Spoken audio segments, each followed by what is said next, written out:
Ang programang ito ay rated SPG. Striktong patnubay at gabay ng magulang ang kailangan. Maaaring may masiselang tema, lengguwahe, karahasan, sexual, horror o droga na hindi angkop sa mga bata.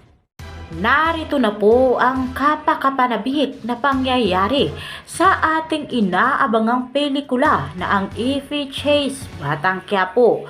Tuluyan na nga ngayong nahuli nitong si Marites, ang kanyang asawa na si Rigor at ang kalaguyo nitong Selena. Kung kaya't hindi na nga mapigilan ngayon nitong si Marites, nakalad ka rin sa gitna nga ng kalsada itong Selena upang ipahiya sa karamihan. Isang araw itong pulis, ngunit hindi nga raw ito binabantayan ang kanyang serbisyo. Subalit ang kanyang asawa na si Rigor ang binabantayan at kinakalaguyo nito. Kung kaya't napahiya nga ngayon itong si Lena at itong si Rigor.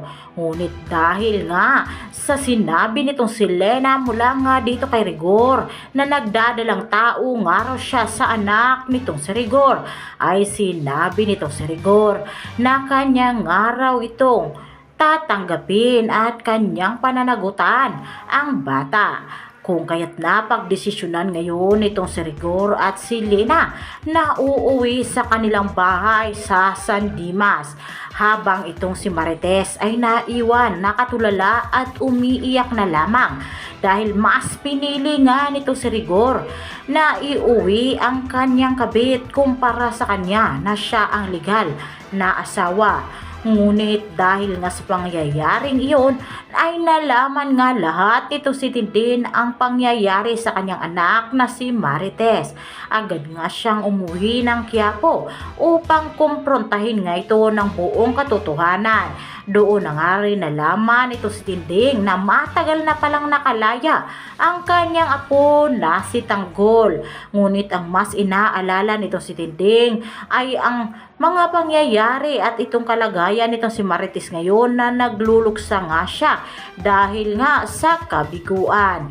Ngunit sinabi nitong si Tinding na mas mabuti na rin daw na natauhan at nagising na nga sa katotohanan itong si Marites. Siguro naman ngayon ay mas paniniwalaan na nga niya ang kanyang ina kumpara nga sa manluloko nitong asawa. At mas mabuti ng araw na ipakulong na nga nitong si Marites, itong si Rigor at si Lina, at upang mawala nga ito sa serbisyo bilang isang pulis dahil labag nga raw sa rules ng mga pulis ang ginagawa nilang dalawa. Dahil alam naman nating lahat na itong si Rigor ay isang pamilyadong tao at kasal mula nga dito kay Marites. Hindi na nga raw mahal ni Rigor ito si Marites. Bagkus ang tunay nga na nagmamahal kay Tess ngayon ay itong si Santino, si Lula Tinding at si Tanggol. Kaya ngayon nga raw ay mas piliin naman daw nitong si Marites na magiging ina sa kanyang mga anak at huwag magiging asawa sa kanyang asawa. Kung kaya't yan nga ang ating pakakaabangan at pakatutukan. Dahil itong si Marites ay tuluyan na nga niyang ipapakulong itong si Rigor at mawawala na nga ito sa serbisyo. Kung kaya't mas madali na nga ngayon itong kalabanin nitong si Tanggol.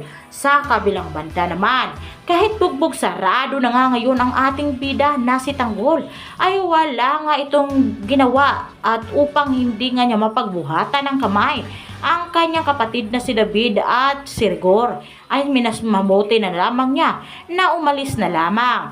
Kailangan nga raw niyang mahanap muli itong si Marcelo at doon na lamang raw siya muna sasama at makikitambay upang mayroong nga raw siyang mauuwian.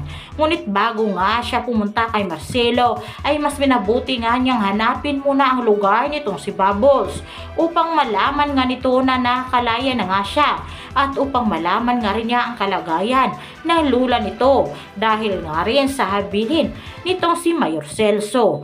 Dahil nga sa mga pangyayaring ito ay tuluyan na nga rin ngayong malaman ni Tanggol ang buong katotohanan na itong si Olga at si Bubbles ay tunay na mag-ina. At yan nga po ang ating pinakamainit na latest updates mula nga sa araw nito. Atin nalaman kung pagkatutukan sa susunod na kaganapan ang mga eksena dito nga sa FJ's Batang Quiapo.